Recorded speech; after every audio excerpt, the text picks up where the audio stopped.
मेरे वास्तविक शिष्य हो तो मेरे सेवक बनो, शिष्य बनो, मगर कार्य करो जनहित का, जन कल्याणकारी कार्यों में आप अपने आप को लगाओ और उन चेतना तरंगों का लाभ भी प्राप्त होता है।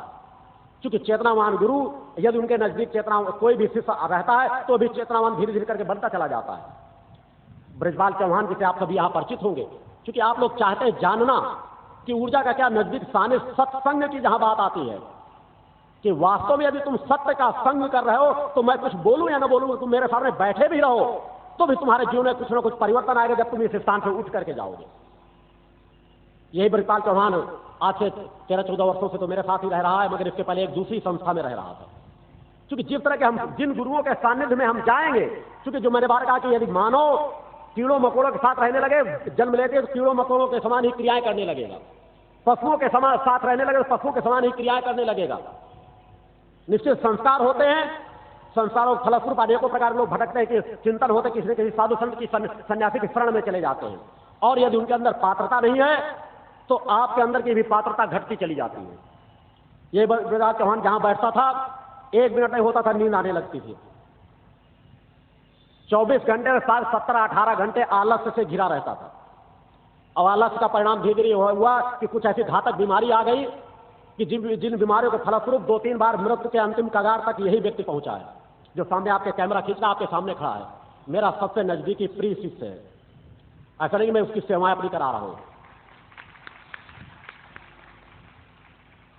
उन धर्मगुरुओं के पास रह रहा था, बीमारियों से ग्रसित हो गया, 24 घंटे में 18 घंटे आलस्य से रहता था। जब चूंकि उसके पहले क्योंकि उन्होंने कहा जिस तरह आप कहा जाता है कि गुरु अपने शिष्य को स्वतः तलाश लेते हैं, मगर शिष्य में शिष्यत्व तो हो, यदि आपके अंदर पात्रता है, पूर्व जीवन के योग संस्कार है, तो गुरु बढ़कर के कहीं ना कहीं से आपको खींच लेगा।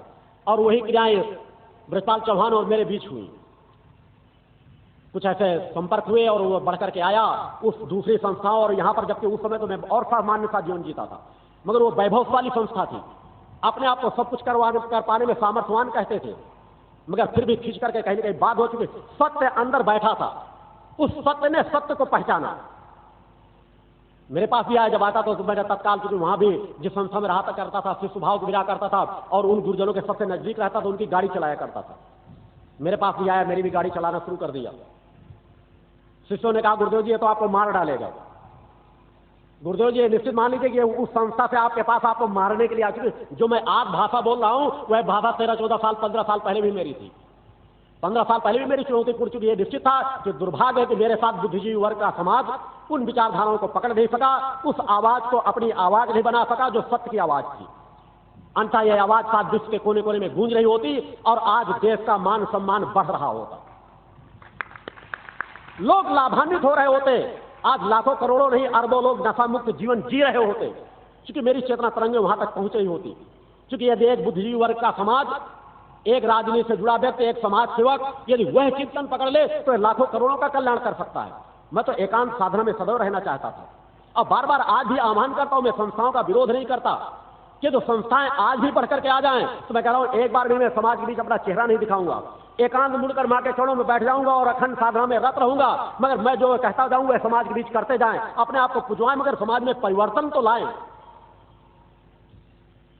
जब आया तो उस समय लोगों ने कहा गुरुदेव जी निश्चित उनका दूत है, उनका सीआईडी आपके पास आया है, आप तो हर हाल में कहीं ना कहीं आपकी गाड़ी का एक्सीडेंट करके आपको मार देगा।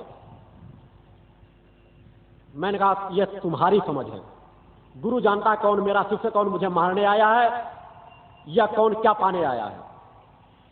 मैंने कहा अगर मुझे मृत्यु भी आएगी तो एक शिष्य तो मेरे साथ जाएगा। ऐसे शिष्यों के साथ मृत्यु भी हंसते हंसते स्वीकार करने में गुरुओं को कोई वेदना नहीं होती, क्योंकि गुरु तो है ही शिष्यों के लिए। जो मेरा सबसे नजदीकी शिष्य उसे कहा जाए कि वो तुम्हें मारने के लिए आया है।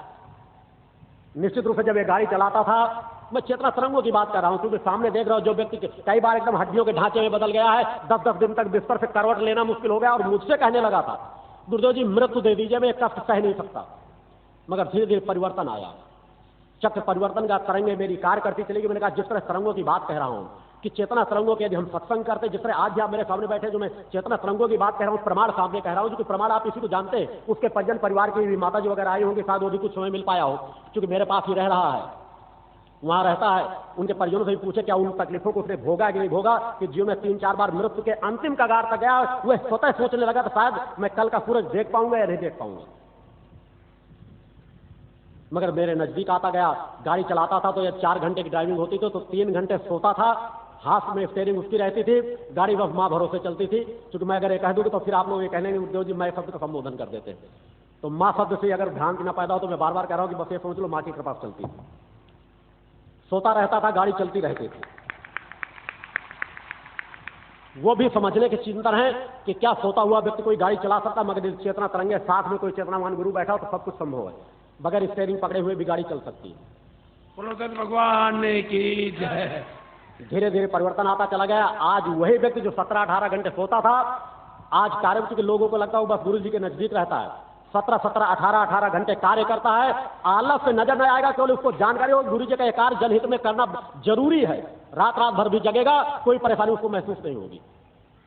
आंशिक रूप से 10-5% शरीर कमजोरी रहती जो पूर्व में घातक बीमारियों तक पहुंचा, मगर फिर भी उसको इस चीज का एहसास नहीं रहता। कार्य सामने हो, 18 घंटे कार्य करने में कभी अपने आप को पीछे नहीं हटा। इस तरह मेरे आश्रम में रहने वाले अनेकों शिष्य हैं, मैं 1-2 की बात नहीं करता क्योंकि 1-2 को गिनाऊं किसको गिनाऊं। उस तरह समाज के बीच में मेरे अनेकों शिष्य ऐसे कार्य करता है जो कहीं न कहीं चेतना तरंगों का लाभ मिला है, इन्हीं सहयोग व्यवस्थाओं में दिन रात कार्यों में रत है। मगर निश्चित है वही विचारधारा यदि सब लोगों के अंदर आ जाए तो चेतना तरंगे जिस तरह उसे मिल सकती है उस तरह आपको भी मिल सकती है। क्योंकि मैंने बार कहा उसको मैंने धन दौलत के भला स्वरूप नहीं दिया, उसने करोड़ों मुझे समर्पित किया हो, इसलिए मैंने उसके चेतना तरंगों का लाभ दिया है। पंच ज्योति शक्ति तीर्थ सिद्धाश्रम से प्रकाशित धर्म आध्यात्म के गूढ़ रहस्यों से भरपूर सिद्धाश्रम पत्रिका, जो आपको आध्यात्मिक आडंबरों से दूर रखते हुए पूर्णत्व प्रदान करने में पूर्ण सक्षम है, जिसे आप सदस्य बनकर अवश्य प्राप्त करें। जय मां गुरु है जय मां गुरु है गुरु